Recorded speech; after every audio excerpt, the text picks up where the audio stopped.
Space Engineers 2 has been out for around 1 week, but some players are already cracking the code and game files to create water in-game right now. It's of course not representative of what the actual water update will be like, but gives an idea of what the developers are currently working on. Now, I know you're all very excited for what is to come with water in Space Engineers 2, so I'm going to show you some recent development footage of the game features, including new blocks, and discuss some details about how water will work in-game. Yes, we'll also look at the leaks.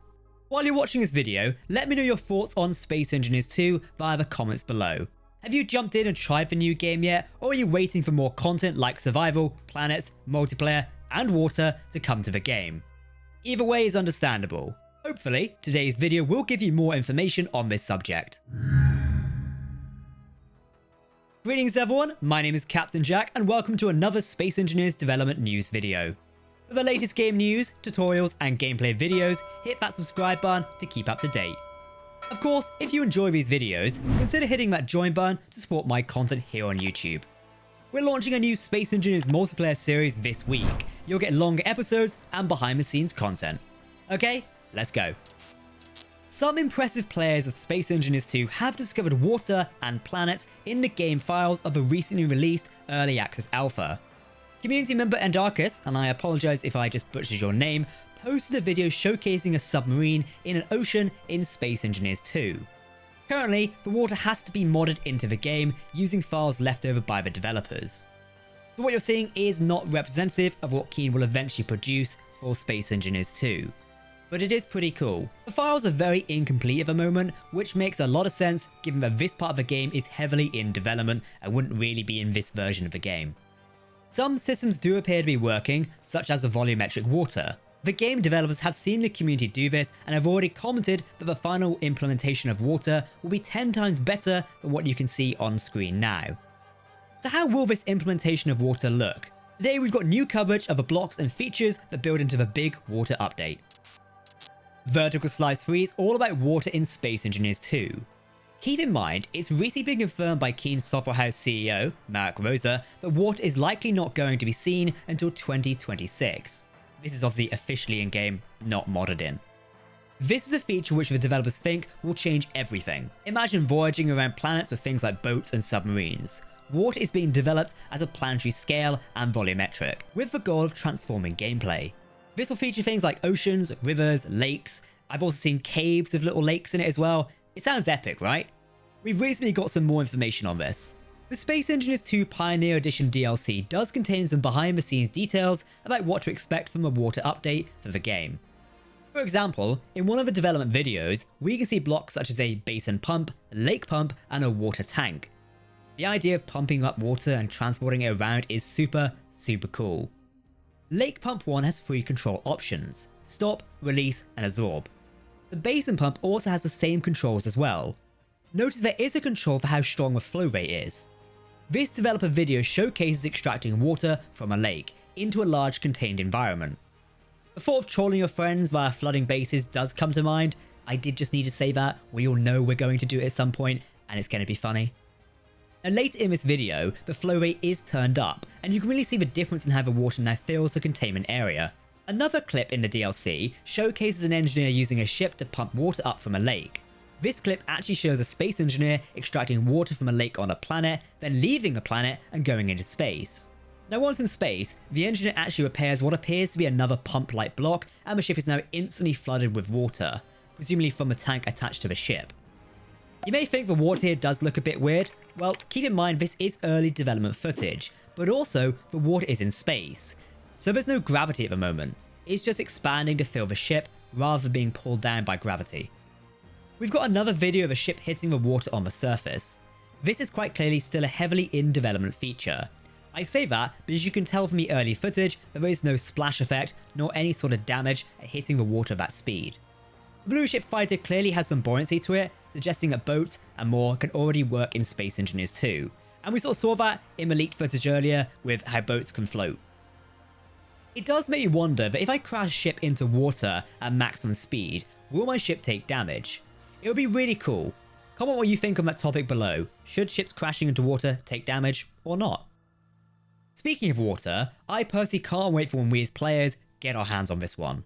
One of my favourite sci-fi movie scenes is the USS Enterprise rising out of the ocean in Star Trek Into Darkness. Now recreating that would be fantastic. The Pioneer Edition also contains some images of underwater bases. We've actually had previous development information on this topic, which I will speak about in a moment in this video. One of these screenshots tells us how underwater bases will be possible. For example, one features a tunnel where the water is being held back by the glass. Another features one outside, showing the water outside the base. It's really cool, and I love the idea of this. We've also seen some screenshots of an aqueduct on the new Space Engineers 2 planets. Keen have been known to love Roman stuff, so aqueducts kinda make sense. Given we have seen them pumping water into different areas, it may mean as players we can play with fully functional water transport systems like this. It moves me to another screenshot where we see a dam. Notice how the water is higher on one side and lower on the other.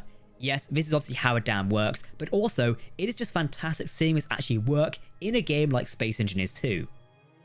Obviously, we'll have to wait and see how it goes when we get around to the update and how things actually are when we get to test them.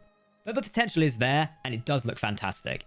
Let me know in the comments how excited you are for water in Space Engineers 2, and if it's one of its features you are going to take advantage of when it comes to the game.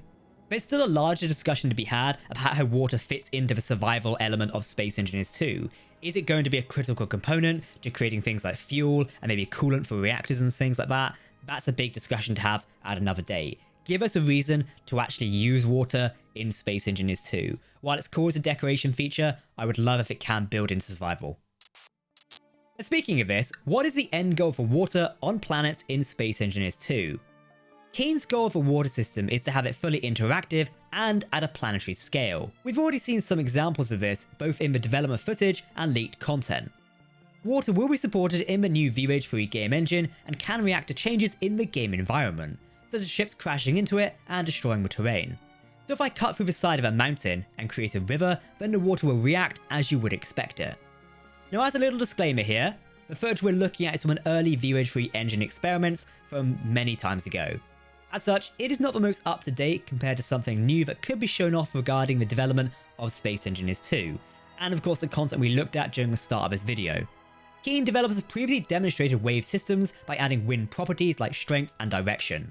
Using the engine systems, waves are generated to combine many waves together.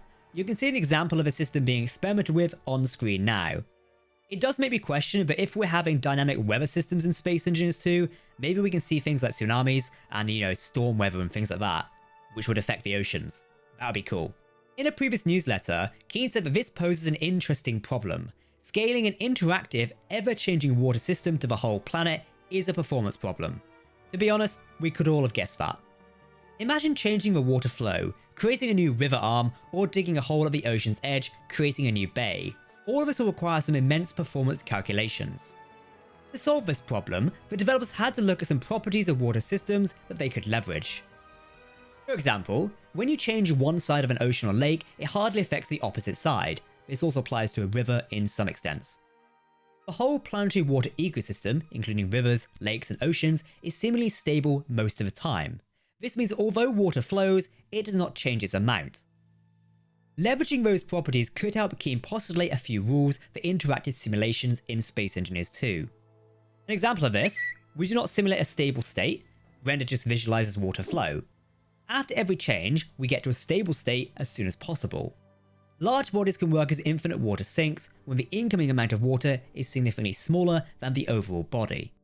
Now rivers would have an infinite source of water, maybe. This allows the developers and the V-Rage game engine to simulate planetary water with significant changes made by players over time. Of course, like they said, performance is the key factor here. It's great having these features, but if you can't use them, what's the point? While it's great to have this volumetric water, again, if it lags our PC systems to death, what is the point of this in-game? Thanks to the advancement of the V-Rage 3 engine, compared to the one the current Space Engineers 1 game runs on, there is a lot of performance optimizations, and many of you have actually noted this with testing Space Engineers 2. It seems the developers are confident in this as they go forward. Players will be able to live underwater in Space Engineers 2. A previous demo shows an underwater base of windows and blocks that keep the water back. Again, we also saw a version of this in the files. It has been noted that this will come with engineering challenges, which is good to hear. The base is going to need to be air and water tight. This will mean players are going to need to suck water out of it while building. Of course, you'll also need air for yourself while creating these underwater structures. This will likely create a large-scale task for players to undertake. Maybe we won't be seeing the City of Atlantis anytime soon. In terms of the underwater environment, the first implementation we saw was just a distance-based fog with refraction when looking through the water surface. I imagine this will be experimented on more as the development of VUH3 systems continues and we move further and further into the development of Space Engineers 2. So that's everything I have on water development in Space Engineers 2 today. If you'd like to keep up to date with the development of both Space Engineers 1 and Space Engineers 2, consider hitting that subscribe button and I'll see you in the next video. Thanks for watching everyone, I've been Captain Jack and I'll see you very soon.